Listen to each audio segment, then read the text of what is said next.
마태복음 1장과 2장에서 예수님의 탄생과 유년 시절을 다루었던 마태는 이제 예수님의 공생애가 시작되기 직전의 상황으로 우리를 안내합니다. 그런데 마태는 예수님을 직접 소개하기 전에 먼저 한 사람을 등장시키는데 그 사람이 바로 세례 요한입니다. 세례 요한은 구약과 신약을 연결하는 다리 역할을 했던 인물입니다. 말라기 이후 400년간 계속된 계시의 침묵을 깨뜨리고 나타난 마지막 구약 선지자가 이 사람이고, 동시에 메시아의 길을 예비하는 신약시대 첫 번째 증인이 바로 이 사람 세례 요한이었습니다. 예수님께서도 여자가 낳은 자 중에 세례 요한보다 큰 이가 일어남이 없다라고 말씀하셨을 정도로 이 세례 요한은 하나님의 구원 역사에서 독특하고 중요한 위치를 차지하는 인물입니다. 광야에서 나타난 이 거친 선지자는 근본적인 마음의 변화, 즉 회개를 선포합니다. 회개하라, 회개하라, 회개하라, 이것을 선포하는 거죠. 오늘 우리는 이 세례 요한의 사역을 통하여 참된 회개가 무엇인가, 참된 회개가 무엇인가, 또 천국이 가까이 왔다라고 하는 이 선언의 의미가 무엇인가, 그리고 이 메시지가 우리의 삶에 어떤 변화를 요구하는가, 이것을 함께 살펴보고자 합니다. 이 말씀을 같이 나눌 때 깨닫는 지혜가 여러분과 저에게 있게 되길 바랍니다. 먼저는 광야에서 외치는 자의 소리입니다. 이게 이제 우리가 읽었던 1절부터 3절까지 내용입니다. 마태는 세례 요한의 출현을 설명을 하면서 구약의 말씀을 하나를 인용을 합니다. 그 바로 이사야 40장 3절이죠. 이게 이제 3절에 나옵니다. 광야에 외치는 자의 소리가 있어, 이렇게 말하죠. 거기 광야 앞에 디귿이 있고, 디귿을 맨 밑에 성경에 내려가시면 이사야 40장 3절 이렇게 써 있죠. 거기에 말씀을 가지고 와서 여기에 인용을 하고 있다, 그런 의미가 됩니다. 이 본문은 바벨론의 포로 시대를 배경으로 하는데, 하나님께서는 절망에 빠진 이스라엘 백성들에게 위로의 메시지를 선포합니다. 이 이사야 40장 1절이 이렇게 시작을 하고 있습니다. 40장 1절 읽겠습니다. 시작. 너희의 하나님이 이르시되 너희는 위로하라, 내 백성을 위로하라. 예, 이 말씀으로 시작하는 거죠. 하나님께서 당신의 백성들을 고향으로 돌아오게 하실 것이라 라고 하는 약속이 가득한 내용이 저기에 이제 펼쳐집니다. 그런데 그 약속을 위해서는 먼저 주의 길을 준비해야만 했습니다. 고대 근동에서 왕이 행차를 할 때, 왕이 여행할 때 미리 길을 정비하고 장애물을 제거하는 것이 관례였는데, 그처럼 하나님께서 당신의 백성에게 오시기 위해서는 영적인 길이 준비가 되어 있어야 했는데, 이 길을 준비하기 위해서 먼저 와야 했던 한 사람, 그 사람이 바로 세례 요한이었습니다. 이 세례 요한이 와서 전했던 핵심 메시지, 가장 중요한 메시지, 그것은 회개하라, 회개하라였습니다. 회개하는 것. 성도 여러분, 여러분과 저는 회개에 대해서 잘 압니다. 회개가 무엇입니까? 회개는 돌이키는 것입니다. 근본적인 마음의 전환, 근본적인 사고의 전환, 마음의 방향 바꿈, 이것이 바로 회개입니다. 가던 길에서 완전히 돌이키는 것입니다. 성경적인 회개는 감정적인 후회나 일시적 뉘우침이 아니라 삶의 방향, 삶의 가치관을 완전히 바꾸는 전인격적인 변화, 이게 바로 회개입니다. 회개. 세례 요한이 요구한 회개는 특히 당시 유대인들의 종교적인 자만심을 겨냥하여 전하는 메시지였습니다. 유대인들, 당시 유대인들이 어떤 사람들입니까? 자신들이 아브라함의 후손이라고 하는 혈통적인 우월감을 가지고 있었던 사람들입니다. 또 자기들은 예루살렘 성전이 있었습니다. 성전 제도 자기들만이 가지고 있다. 그래서 자기들은 하나님과의 관계가 저절로 보장이 된다. 하나님이 우리를 택하셨다. 우리 민족을 택하셨다. 우리 민족은 다 구원받는다. 우리는 민족적으로 구원받았기 때문에, 선민이기 때문에 천당 간다. 하나님 나라 간다. 이렇게 믿고 생각했던 사람들이 당시의 유대인들입니다. 그러나 세례 요한은 이러한 외적인 조건들이 하나님 앞에서는 의미가 없다 하는 것을 말하는 것입니다. 각 개인이 하나님 앞에서 자신의 죄를 인정하고 마음을 돌이켜야 된다. 그게 바로 참된 회개라라고 전했던 사람, 이 사람이 바로 세례 요한인 거죠. 여태까지 이런 메시지를 전했던 사람이 없었습니다. 민족적으로 구원받는다고 생각하고, 성전이 우리한테 있다고, 우리는 율법 받은 사람이라고, 택함 받은 민족이라고 그렇게 생각하고 자연스럽게 당연히 천당 간다고 생각했던 이 사람들에게 아니라고, 그거 아니라고, 네가 회개해야 된다고, 한 사람 한 사람이 하나님 앞에서 돌이켜야 한다고 이 메시지를 전하는 사람, 이 사람이 바로 세례 요한이었습니다. 성도 여러분, 이것은 오늘날 여러분과 저에게도 마찬가지입니다. 우리 중에도 여러분들 가운데 세례받은 사람들이 있을 수가 있습니다. 또 교회를 오래 다닌 분들이 있을 수가 있습니다. 교회 봉사를 여태까지 많이 했던 분들이 있을 수가 있습니다. 그것 때문에 하나님과의 관계가 나는 안전하다, 그것 때문에 나는 하나님 나라 갈 수 있을 걸, 이렇게 생각하는 사람 못 갑니다. 가기 어려울 수 있다 하는 것입니다. 그것만 가지고 안 된다라고 하는 것입니다. 세례 요한의 메시지가 바로 그런 것입니다. 참된 회개는 이러한 모든 외적인 조건을 뛰어넘어서 하나님 앞에서 자신의 실제 상태를 정직하게 인정하고 그분께로 돌이키는 것, 이게 필요한 것입니다. 그러니 성도 여러분, 매일매일 회개하는 것이 필요합니다. 하나님 앞에 서는 날까지 이게 필요한 것이죠. 무엇이 우리의 구원을 보장해 줍니까? 목사라고 하는 타이틀 자체도 하나님 나라 가는 보증서가 될 수가 없는 것입니다. 장로, 권사 마찬가지예요. 50년, 70년을 믿어도 마찬가지인 것입니다. 마지막 죽기 직전에 그 사람의 신앙 상태, 정말로 입술을 고백하는가? 치매인 상태는 말고 정상적인 건강한 상태에서 그 사람이 정말로 입술로 하나님을 고백하는가, 마음에 예수님이 계신가, 그게 중요한 것이라고 하는 얘기입니다. 세례 요한이 왜 회개하라 라고 말했을까요? 오늘 말씀에 나옵니다. 왜 회개하라고 말합니까? 바로 뒤에 나오죠. 천국이 가까이 왔기 때문입니다. 여기서 천국은 뭡니까? 마태복음에서 매우 자주 사용하는 표현입니다. 다른 복음서에서는 하나님의 나라 이렇게 나오는 곳이죠. 천국과 하나님 나라는 단순히 죽은 후에 가는 곳이 아닙니다. 하나님의 통치가 실현되는 영역, 거기가 바로 하나님 나라입니다. 하나님의 뜻이 온전히 이루어지는 상태, 거기가 바로 천국인 것이죠.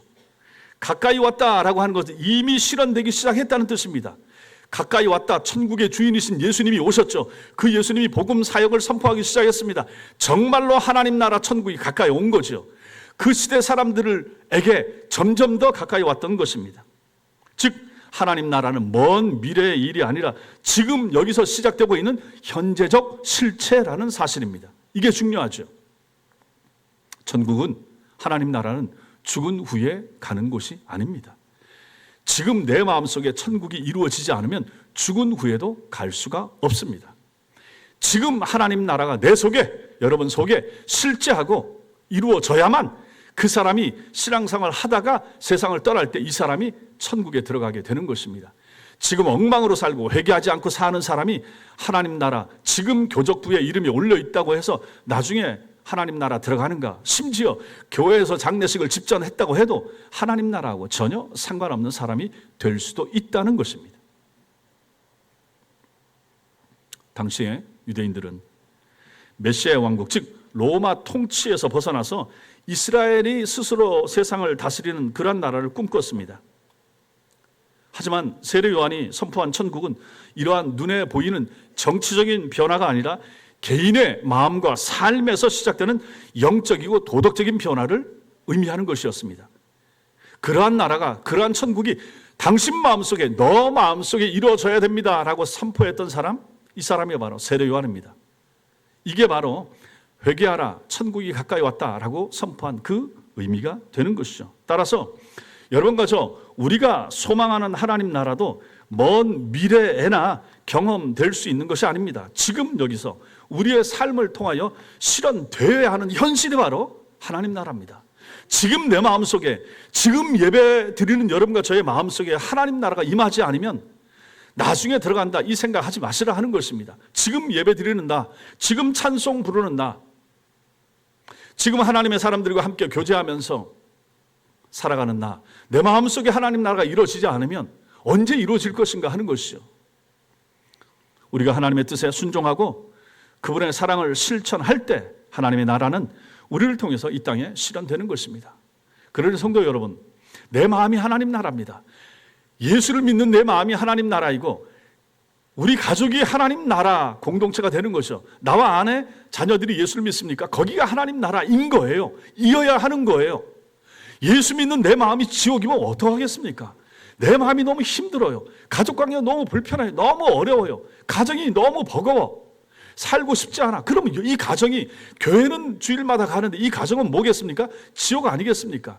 직장 생활이 너무 버겁고 세상살이가 다 너무 힘들고 죽고 싶어. 그럼 그 사람 마음속에 뭐가 있습니까? 천국이 임하겠습니까? 아닌 거죠. 그 사람은 지금 지옥을 살아가고 있는 거예요. 직장 가기도 싫고 학교 가는 것도 너무 힘들고. 신자의 삶이 그래서야 어찌 이 세상을 살겠습니까? 이 세상은 사단마귀가 공중권세를 잡고 있기 때문에 너무 힘들고 너무 버겁습니다. 예, 살기 너무 힘들어요. 전반적으로 그렇습니다. 그럼에도 불구하고 주님은 이 세상을 우리로 하여금 살게 하십니다. 주님과 함께, 마음의 성령과 함께 예수님을 모시고 우리 마음속에 천국을 이룬 채 직장 생활을 하기를, 예수님을 모신 채 우리 삶의 현장으로 나가기를 주님은 원하시는 거죠. 그래서 내 마음에 이루어진 하나님 나라를, 천국을 그들에게, 지옥 같은 세상을 사는 사람들에게 보여주기를 주님은 원하신다 하는 것입니다. 전도가 무엇입니까? 지옥에 사는 사람들을 천국으로 끌어오는 것이 전도 아니겠습니까? 똑같은 세상을 살아요. 근데 저 사람 마음은 지옥이에요. 내 마음은 예수 그리스도가 임하시니까 천국이란 말입니다. 저 사람을 우리에게로 이끌어서 천국을 맛보게 해주고, 천국을 알려주고, 천국을 깨닫게 해주고, 훗날에 천국에 들어갈 길을 예배해 주는 것, 그것이 바로 전도하는 거 아니겠습니까? 이 일을 하는 기관이 어디입니까? 교회입니다. 4절부터 6절은 세례 요한의 독특한 모습과 사역의 방식을 우리에게 보여줍니다. 당시 제사장들과 바리새인들이 화려한 이 종교인들의 옷을 입고 풍족한 생활을 하면서 사회적인 존경을 받으면서 살아갔습니다. 반면에 이 요한은 거친 낙타 털옷을 입고 광야에서 메뚜기를 잡아먹으면서 돌에서 나는 석청을 따먹으면서 살았습니다. 검소한 생활을 했습니다. 세례 요한의 이러한 생활 방식은 당시 종교 지도자들의 위선과 탐욕을 고발하는 무언의 메시지였던 것입니다. 그렇게 살면 뭐하냐? 그렇게 잘 먹고 잘 입고 잘 살면 뭐하냐? 너희 마음속에 뭐가 있는지 봐라. 너희 마음속에 위선과 거짓이 가득하지 않느냐? 이것을 가지고 세례 요한은 자신의 삶을 가지고 복음을 전했다라고 하는 것입니다. 또한 하나님의 나라의 이 가치관은 세상의 가치관과 얼마나 다른가 하는 것을 보여주는 상징적 행위였습니다. 잘 지은 집, 큰 집, 화려한 사무실, 잘 나가는 위치, 자리, 존경받는 곳, 거기 살면 뭐 하는가 하는 것이죠. 사람이 봐주지 않는 광야, 거친 낙타 털옷을 입어도, 메뚜기를 먹어도 나는 너희보다 더 기쁘다. 내 마음속에 천국이 이루어졌다. 너희 마음속에 뭐가 있느냐? 그것을 몸으로써 전했던 사람이 바로 세례 요한이라고 하는 것입니다. 세상 가치관과 다른 거죠. 세상은 뭘 봅니까? 외모를 보죠. 얼마나 잘났는가? 스펙이 어떻게 되는가? 가진 재물이 얼마나 되는가? 몇 평짜리 집에 사는가? 얼마짜리 차를 굴리는가? 그리고 권세로 그 사람의 가치를 평가합니다. 지금 세상도 마찬가지입니다. 2000년 전도 똑같았습니다. 그런데 하나님 나라는 다릅니다. 하나님의 사람들은 달라야 됩니다. 하나님의 나라는 믿음과 경건한 삶이 더 중요하다 하는 것을 몸으로 보여준 사람, 세례 요한입니다. 나는 가진 게 없어. 광야에서 살아. 옷도 이거 한 벌뿐이야. 먹는 거 별 보잘것 없어. 그러나 내 속에 복음이 있어. 하나님 나라가 있어. 당당했던 사람, 바로 세례 요한이라 하는 것이죠. 놀랍게도 이러한 삶을 살고 요 메시지, 회개하라 천국이 가까웠다, 이 메시지를 전하는데 사람들이 몰려듭니다. 동서사방에서 사람들이 세례 요한을 모여드는 거죠. 한 번도 들어보지도 못한 메시지를 이 사람이 전하니까요. 당시 사람들이 기존 유대교 종교 사역자들에게서는 찾을 수 없었던 진정성, 그걸 보는 거죠. 영적인 갈급함, 이걸 가지고 세례 요한에게 나오는 것입니다. 세례 요한은 독특했습니다. 달랐습니다. 기존의 종교 지도자들하고 달랐던 것이죠. 세례 요한은 이런 사람들에게 세례를 주기를 시작합니다. 세례를 줍니다. 혈통적 유대인이라고 한다 할지라도 하나님 앞에서는 여전히 다시 회개하고 새롭게 시작해야 된다라고 하는 메시지를 전하는 것, 그게 바로 회개로 나타났던 것입니다. 로마서 6장에서 바울이 설명한 것처럼 세례는 그리스도와 함께 죽고 함께 다시 사는 것을 나타내는 상징적인 행위입니다. 옛사람을 벗어버리고 새 사람이 사는 것입니다. 물속에 잠겨서 죽고 새 사람으로 살아나는 것, 세례입니다. 세례 받으셨습니까? 새 삶을 사셔야 됩니다. 정말 새 삶을 사모하셔야 되고 새로운 삶의 모습을 여러분들이 보여줘야 됩니다.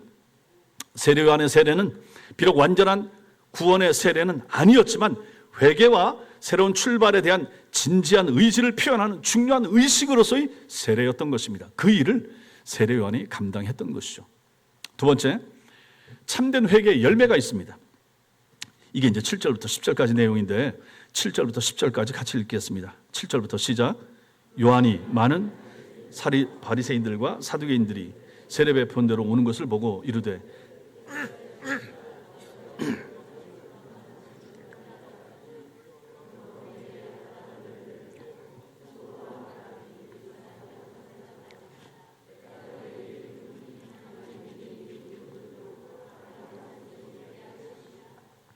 이미 도끼가 나무 뿌리에 놓였으니 좋은 열매를 맺지 아니하는 나무마다 지켜 불에 던져지리라. 아멘. 여기서 우리는 세례 요한의 또 다른 메시지를 보는 것이죠. 바리새인과 사두개인들은 당시 유대교의 주요한 종파였습니다. 이 사람들이 다 이끌어가는 거죠. 바리새인들은 율법의 세밀한 조항을 철저히 지키는 것으로 유명했던 사람들이고, 사두개인들은 주로 제사장 계급이었었는데 성전 중심의 종교 활동을 주로 하던 무리들이었습니다. 평소에는 이 두 사람들이, 이 두 집단이 사이가 안 좋습니다. 그런데 이 두 집단이 세례 요한에게 나아온 것은 세례 요한의 당시에 이 메시지와 그 영향력이 얼마나 대단했는가 하는 것을 보였습니다. 이 사람들이 모여듭니다. 세례 요한 앞으로 나옵니다. 그 메시지를 들으려고 합니다. 그런데 세례 요한은 이들을 환영하지 않습니다. 환영하기는커녕 도리어 저주의 말을 퍼붓죠. 뭡니까? 독사의 자식들아 하면서 강하게 책망을 합니다. 독사의 자식들이라고. 독사는 성경에서 사탄을 상징하는 동물입니다. 그렇다면 세례 요한은 이들을 뭐라고 말하는 겁니까? 야, 이 사탄의 후예들아, 사탄의 자식들아, 이렇게 비판한 거죠. 나중에 예수님도 마태복음 23장에서 바리새인들을 독사의 자식들이라고 똑같이 부르시면서 하는 것을 보게 됩니다. 세례 요한이 이들을 이렇게 강하게 책망한 이유는 뭡니까? 저들의 위선적인 태도 때문이었습니다. 저들은 세례를 받으러 왔지만 진정한 회개의 마음 없이 단순히 어떤 종교적 의식으로서 받고자 했던 것이죠. 아마도 세례 요한의 인기가 높아지자 자신들의 종교적 권위를 유지하기 위해서 형식적으로 이걸 받아두면 혹시 사람들이 우리를 더 인정해주고 더 높여주지 않을까, 이런 마음 가지고 왔을 수가 있습니다. 그런데 세례 요한은 그 사람들을 그렇게 호락호락하게 받아주지 않은 거죠. 세례 요한은 저들의 혈통적인 자만심을 강하게 공격을 합니다. 거기 뭐라고 말합니까? 속으로 아브라함이 우리 조상이라고 생각하지 말라라고 말합니다. 당시에 유대인들은 자신들이 아브라함의 후손이라는 사실에 큰 자부심을 가지고 있었죠. 그들은 하나님께서 아브라함과 맺으신 언약이 혈통적으로 계승된다, 아브라함에게 허락하셨던 그 복이 혈통적으로 자신들에게도 자연스럽게 이어진다, 이렇게 믿었고, 따라서 자신들은 구원이 저절로 보장이 된다, 이렇게 생각했던 것입니다. 하지만 세례 요한은 그렇게 말하지 않습니다. 하나님이 능히 이 돌들로도 아브라함이 자손에 되게 하시리라, 이렇게 말합니다. 너희가 아브라함의 자손이 아니야, 하나님이 하려고 하면 여기 의미 없는 돌들로도 바꿔서 아브라함 자손 만들어 줄 수가 있어. 너희의 혈통 그거 큰 의미 없어, 이렇게 말하는 것입니다. 저들의 생각을 완전히 뒤집는 거죠. 하나님의 구원은 혈통이나 민족성에 달려있지 않더라 하는 것입니다. 사도 바울도 로마서 2장 28절에서 말하죠. 읽겠습니다. 시작. 무릇 표면적 유대인이 아니요 표면적 육신의 할례가 아니니라.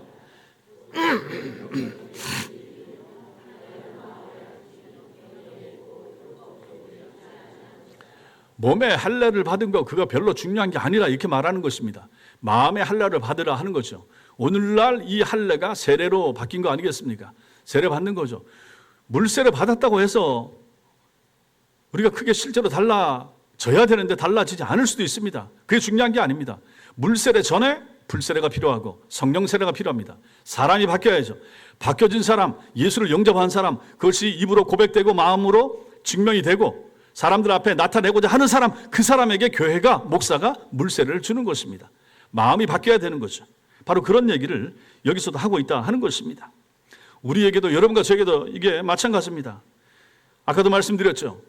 성도들이 자신들의 교회 전통, 교파적인 배경, 나는 여기 있어, 나는 이 교회 오래 다녔어, 나는 우리 같으면 우리 고신교단에서 잘 배우고 있어, 여기서 지금 오래 신앙생활을 하고 있어, 또한 나는 지금 몇 대째 예수를 믿어, 3대째 신앙 경력, 그것을 의존하면서 나는 구원 문제에 있어서 안전하다, 이렇게 생각할 수 있지만 오해라라고 하는 얘기입니다. 그것이 여러분들의 구원을 보장해 주지 못한다 하는 것이죠. 2000년 전 세례 요한이 당시의 사두개인 바리새인들에게 했던 얘기하고 똑같은 얘기가 오늘날 버전으로 이렇게 되는 것입니다. 신앙의 경력, 부모님이 뭐 어쩌고, 내가 유아 세례고, 그게 큰 의미가 없다 하는 것입니다. 예, 물론 그게 큰 의미가 없다고 또 말할 수도 없어요. 의미가 있죠. 또 그거 있으니까 신앙생활도 열심히 하고 또 세상으로 갔다가 돌아올 수도 있고, 예, 완전히 의미가 없다고 말할 수는 없습니다. 여러분들 신앙의 경력이나 이런 게 다 마찬가지입니다. 그러나 중요한 것은 지금이 중요하다는 얘기죠. 지금 나의 상태, 지금 예수 믿은 지 30년 된 나의 상태, 지금 내가 장로로, 지금 권사로 섬기는 내가 오늘 하나님 앞에서 어떤 마음과 태도를 가지고 어떻게 예배를 드리며 어떻게 우리 교우들을 대하는가, 눈에 보이지 않는 하나님을 내가 어떤 모습과 태도로 사랑하는가, 이게 중요하다. 이게 지금 나의 신앙의 상태라고 하는 얘기입니다. 지금이 중요한 것입니다. 세례요한도 이것을 강조했던 것이죠. 진정한 구원은 외적인 조건들에 전혀 의존하지 않는다. 오직 개인적이고 진정한 회개와 믿음, 지금 나의 믿음의 상태, 신앙의 상태, 지금 내가 회개하면서 사는가, 하나님 앞에서 오늘을 회개하면서 성화적 회개를 하면서 하나님 앞에서 매일매일 살고자 애쓰는가, 그러면 나는 구원에 이르기에 합당한 마음의 상태라고 말하는 것이죠. 이게 바로 세례요한의 가르침인 것입니다. 세례요한이 강조하는, 그래서 또 다른 중요한 게 바로 여기서 나오죠. 뭡니까? 회개에 합당한 열매를 맺으라 하는 것입니다. 열매, 회개의 진정성을 증명하는 구체적인 삶의 변화를 말합니다.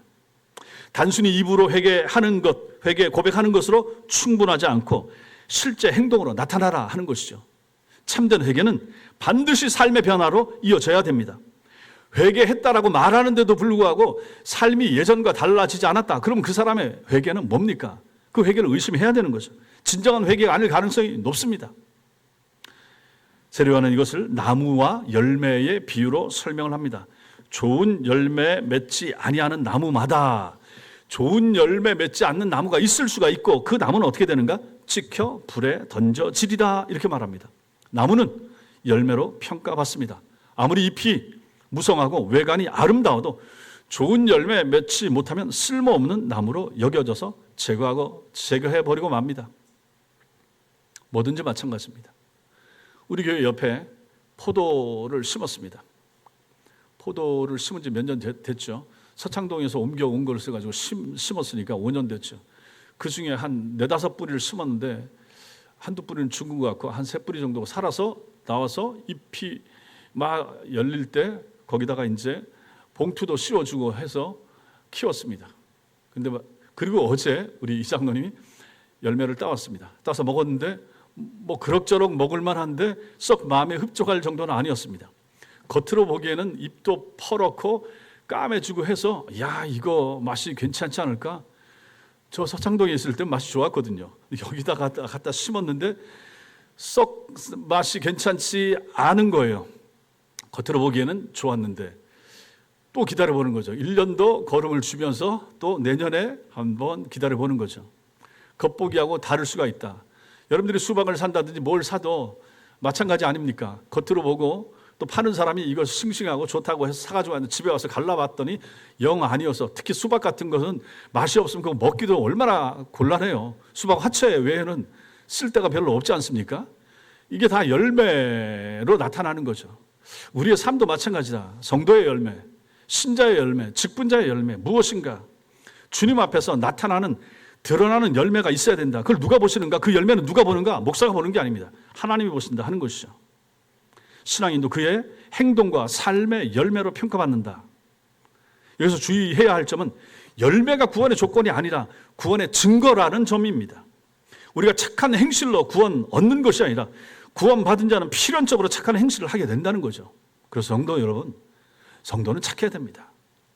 목사도 착해야 되고 장로님들도 착해야 되고, 흉한 마음, 사악한 마음, 나쁜 마음, 남을 해하려고 하려는 마음 없어야 됩니다. 있을 수가 없죠. 왜 그렇습니까? 주님이 보잖아요. 성령이 내 마음속에 거하잖아요. 성령이 거하는 마음속에 사기치려고 하는 마음이나 다른 사람에게 피해를 주고자 하는 생각이 어찌 같이 공존할 수가 있겠습니까? 안 되는 거예요. 있을 수가 없습니다. 성도는 착해야 됩니다. 욕해서 안 됩니다. 흉 보지 않아야 됩니다. 내 속사람이나 옛날의 생각들로는 자꾸 이런 것이 올라올 수가 있죠. 잘라야 됩니다. 밟아야 됩니다. 잘하지 못하게 해야 됩니다. 잔디 쳐주듯이 그러한 못된 생각들, 흉한 마음들, 잘못된 생각들, 잘못된 비판하려고 하는 생각과 마음, 언어 조심해야 됩니다. 성도는 삶으로서 신자됨을 증명해야 하는 사람들이기 때문에 그런 것입니다. 그리고 오늘 세례요한의 말을 거기 보십시오. 이미 도끼가 나무 뿌리에 놓였다 이렇게 말합니다. 이미 도끼가 나무 뿌리에 놓였다. 이게 무슨 뜻입니까? 나무 뿌리에 놓였다. 이거 친다는 얘기입니다. 자를 지경이란 얘기죠. 심판의 임박성과 확실성을 강조하는 거죠. 나무꾼이 나무 베를 내고 이미 준비를 다 마쳤다는 얘기입니다. 마지막 기회만 남은 것입니다. 하나님의 인내하심에도 한계가 있다 하는 것을 보여주는 거죠. 하나님이 치신다 하는 게 바로 여기서 나오는 거죠. 하나님은 오래 참으시고 모든 사람이 회개에 이르기를 원하시지만 영원히 기다리시고 영원히 기회를 주지는 않으시는 분이십니다. 베드로후서 3장 10절 시작. 그러나 주의 날이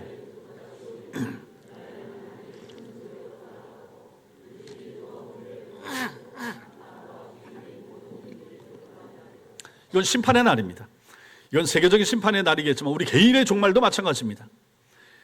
개인의 종말도 있을 수 있다 하는 거죠. 하나님이 날 칠 수 있습니다. 내 생명을 거두어갈 수 있습니다. 멀쩡해도 건강해도 속병이 없어도 세상을 떠날 수 있습니다. 사고로 세상을 떠나는 순간도 있을 수 있습니다. 그렇기 때문에 항상 우리가 준비하고 살아가는 것이 필요하다 하는 것이죠. 심판의 날은 있다. 현대를 살아가는 우리에게도 이 메시지는 유효하다 하는 거죠. 여러분 각자에도 생각을 해보십시오. 우리 각자도 도끼가 각자의 삶에 나무뿌리에 놓인 순간들이 있을 수 있다 하는 것입니다. 질병이나 사고, 경제적인 위기, 가족의 문제 등을 통해서 하나님께서는 우리에게 삶을 돌아보라 라고 하면서 회개할 기회를 줄 수가 있다 하는 것입니다. 그래서 우리 삶이 어려울 때, 삶에 위기가 생길 때, 고통스러울 때 그 지경이 하나님이 나한테 기회를 한 번 더 주는 시점이 아닌가라고 생각하실 수도 있다. 생각하셔야 된다 하는 것입니다. 아하, 내가 왜 이럴까? 왜 이렇게 어려울까? 왜 안 될까? 내가 하나님 앞에 돌이켜야 될 것이 무엇인가? 내가 고칠 것이 있는가? 버릴 것이 있는가? 하나님과의 관계에서 막힌 것이 있는가? 생각하시라 하는 것입니다. 그게 바로 도끼가 나무뿌리에 놓인 순간일 수가 있다 하는 것이죠. 이러한 때에 여러분과 저는 두려워하거나 원망하지 말고 아하, 하나님이 여전히 나를 사랑하시는구나. 이 어려움이 오히려 나를 부르시는 하나님의 음성이구나. 이렇게 생각할 수 있어야 되는 것입니다. 왜 하나님이 나에게 이게 아니라 아하, 하나님이 이걸 통하여 나를 부르시고 이걸 통하여 내가 하나님 앞에 깨닫기를 바라는 것이 있구나 하고 돌이키는 사람, 회개하는 사람, 이게 얼마나 축복인가. 그리하여 진정한 회개로 나아가게 되면 여기서부터 또 복된 인생이 펼쳐지게 되지 않겠습니까? 세 번째로 우리는 세례 요한의 오늘 가르침 가운데서 오실 메시아에 대한, 예수님에 대한 예언을 보게 됩니다. 이게 11절과 12절입니다. 11절, 12절 같이 읽겠습니다. 시작. 나는 너희로 회개하게 하기 위하여 물로 세례를 베풀거니와 내 뒤에 오시는 이는 나보다 능력이 많으시니 나는 그의 신을 들기도 감당하지 못하겠노라. 그는 성령과 불로 너희에게 세례를 베푸실 것이요 손에 키를 들고 자기의 타작마당을 정하게 하사 알곡은 모아 곡간에 들이고 축종에는 꺼지지 않는 불에 태우시리라. 아멘. 메시아에 대한 예고가 됩니다. 여기서 우리는 또 세례 요한의 겸손한 모습을 봅니다. 당시 세례 요한이 인기가 많았다 그랬죠. 영향력을 가지고 있었습니다.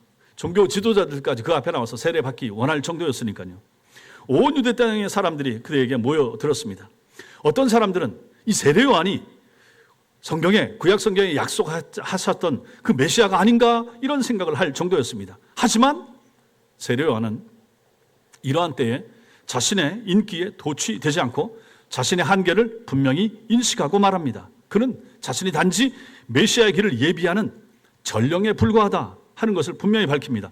내 뒤에 오시는 이는 나보다 능력이 많으시니 이렇게 말합니다. 그의 겸손한 마음을 보죠. 그리고 또 뭐라고 말합니까? 나는 그의 신을 들기도 감당하지 못하겠다 이렇게 표현합니다. 이게 압권이죠.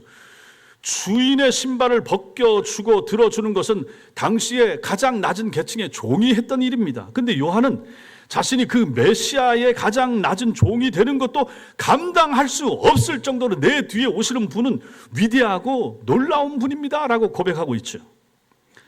자신을 높이거나 사람들의 관심을 자신에게 집중시키려 하지 않고 오직 예수 그리스도만을 높이고 그분께로 사람들을 인도하려는 의도가 분명히 드러나는 것입니다. 성도 여러분, 이단 사이비들의 특징이 뭡니까? 자기를 높입니다. 자기만 높입니다. 자기 머리에 왕관을 씁니다. 손에 금으로 만든 호를 만듭니다. 통일교 요즘 뉴스에 자주 나오던데 가평에 있는 통일교 그 궁전을 보십시오. 거기에 나오는 홀리 마더 한번 보십시오. 얼마나 여왕 같잖아요. 이란 사이비들은 다 자기에게로 관심을 집중시킵니다. 자기 노래를 지어 부르게 합니다. 이 땅에 어느 목사도 누구라도 그렇게 할 수 없습니다. 그렇게 해서는 안 됩니다. 목사나 모든 사람들은 다 예수 그리스도를 비춰주는 거울이어야 됩니다. 세례요한이 자기를 낮추고 자기를 감추고 뒤에 오실 예수 그리스도를 끊임없이 드러내기 위해서 노력하고 애쓴 것을 보시라 하는 것입니다. 참된 목회나 목회자나 목사들이라고 하면 자기를 드러낼 수 없죠. 누구 앞에서라도 마찬가지입니다. 항상 예수님, 항상 하나님, 하나님의 영광, 하나님의 나라, 하나님의 교회, 그 외에 자신이 그 영광을 차지하고자 한다든지 그 자리에 앉으려고 하는 시도 절대로 바람직하지 못합니다. 세례요한이 그것을 우리에게 잘 보여주죠. 세례요한은 자신이 베푸는 세례와 메시아가 베푸실 세례 차이점을 분명히 알려줍니다. 요한의 세례는 물로 세례를 베푸는 것이죠. 메시아의 세례, 예수님의 세례는 뭡니까? 성령과 불로 베푸는 것입니다. 물세례는 외적이고 상징적인 행위입니다. 물속에 잠기는 것을 통해서 죄 씻음과 새로운 출발을 상징하지만 그 자체로서는 근본적인 변화를 가져오지 못합니다. 아니 물세례 2번, 3번 받는다고 해서 사람이 바뀌어집니까? 안 바뀌어집니다. 반면에 성령 세례는 내적이고 실질적인 변화를 가져오는 그러한 세례입니다. 성령께서 사람의 마음속에서 직접 역사하셔서 실제로 새로운 피조물이 되게 하십니다. 고린도후서 말씀이 그것입니다. 시작. 그런즉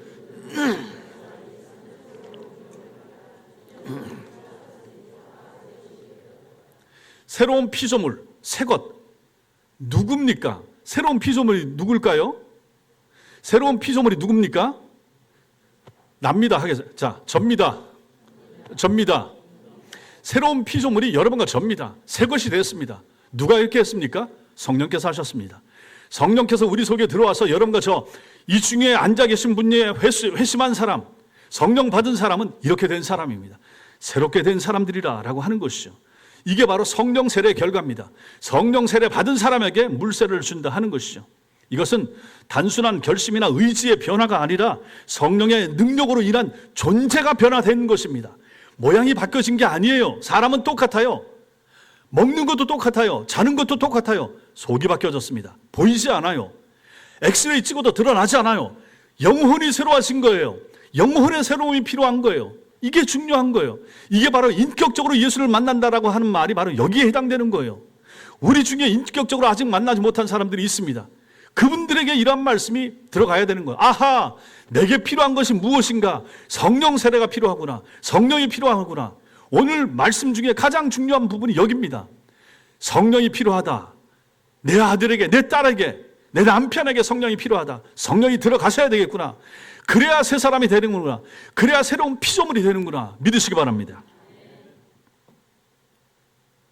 단순한 결심이나 의지의 변화가 아니라 성령의 능력으로 이렇게 된다라고 하는 것이죠. 메시아는 불로 사람들을 정결하게 하실 것인데 이 일이 언제 이루어졌는가? 오순절날 성취된 것입니다. 사도행전 2장 시작. 마치 불의 혀처럼 갈라지는 것들이 그들에게 보여 각 사람 위에 하나씩 임하여 있더니 그들이 다 성령의 충만함을 받고, 이 얘기를 하는 것입니다. 성령이 오순절에 임했죠. 각 사람 위에 임하고 각 사람이 다 성령을 받은 거죠. 이제 오순절에 성령이 오신 그 이후에 이제 지금은 성령 시대가 된 것입니다. 여러분과 저 한 사람 한 사람 속에 성령이 오시는 거죠. 믿으시기 바랍니다. 회심한 사람은 성령을 받은 거예요. 이게 바로 이 세례 요한의 예언의 성취가 되는 것입니다. 그 이후 시대에 우리는 성령 시대를 살아갑니다.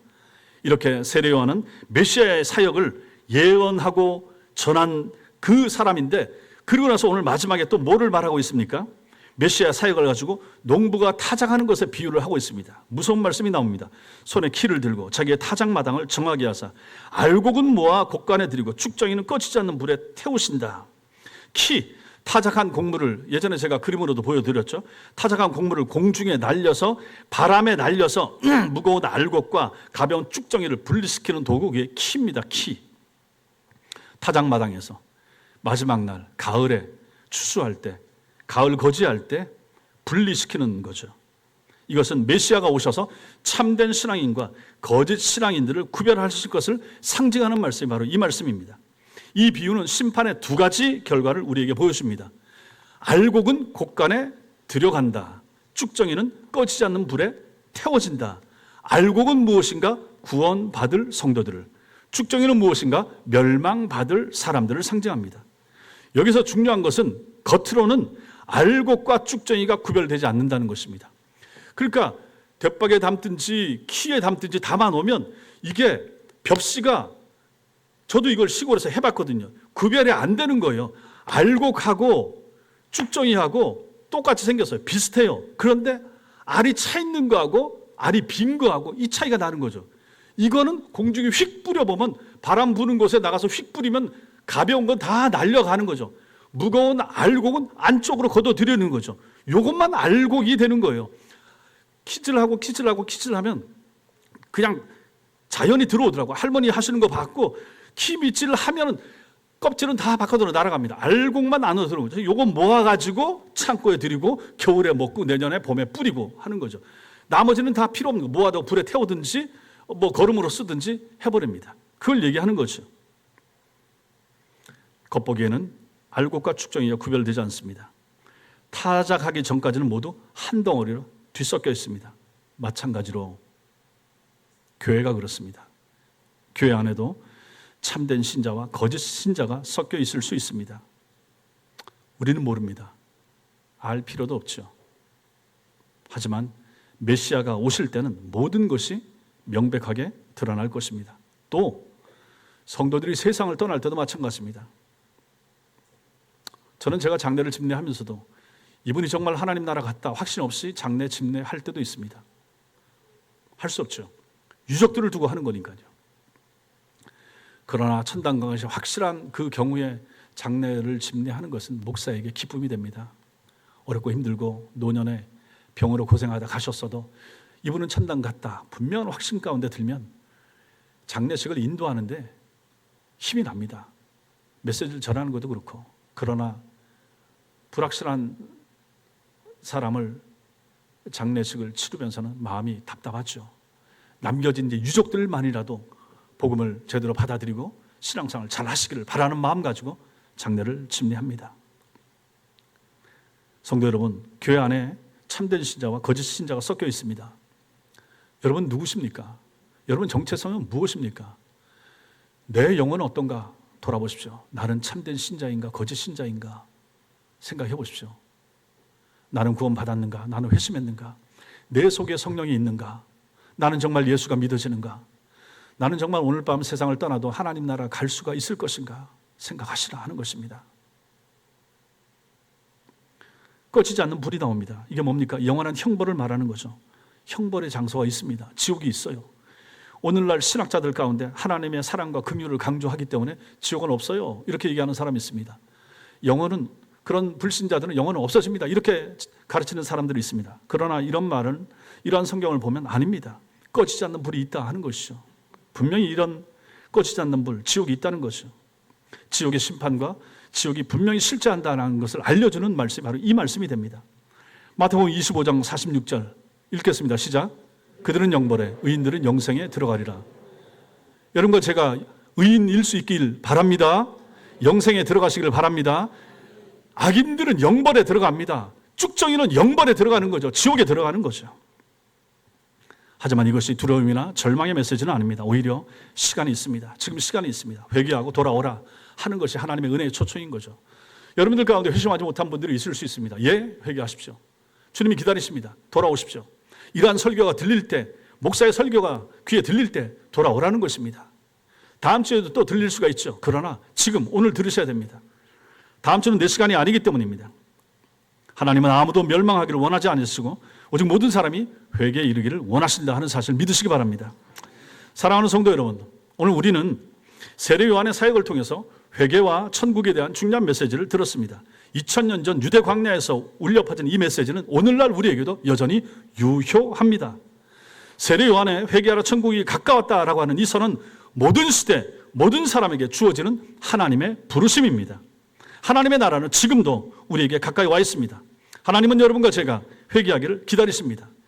하나님 나라가 가까이 왔다. 설교가 귀에 들리면 천국이 가까운 것입니다.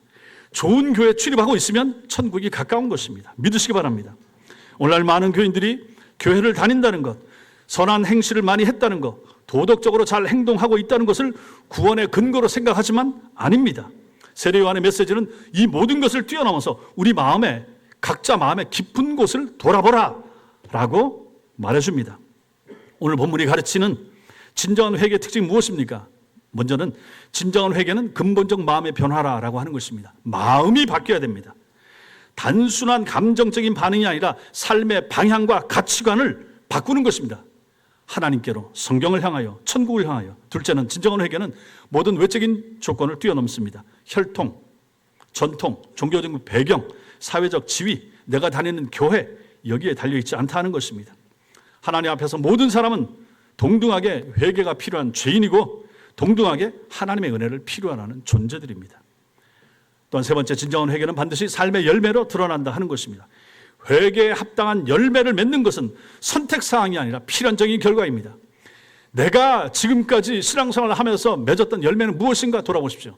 내가 교회를 위하여, 하나님 나라를 위하여 내가 맺은 열매는 무엇이던가 돌아보시라 하는 것입니다.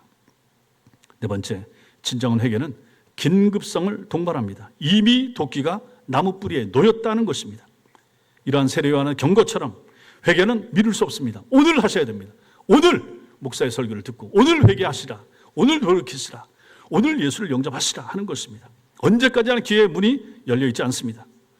사랑하는 우리 모두 천성의 가족들이 오늘 말씀을 마음에 새기고 철저히 회개하고 또 회개에 합당한 열매를 맺음으로 말미암아 알곡들이 되어서 하나님 나라 천국 창고에 거두어지는 그러한 은혜가 있기를, 한 사람도 여기서 이탈하거나 벗어나는 사람들이 없기를 주님의 이름으로 축원합니다. 기도하겠습니다.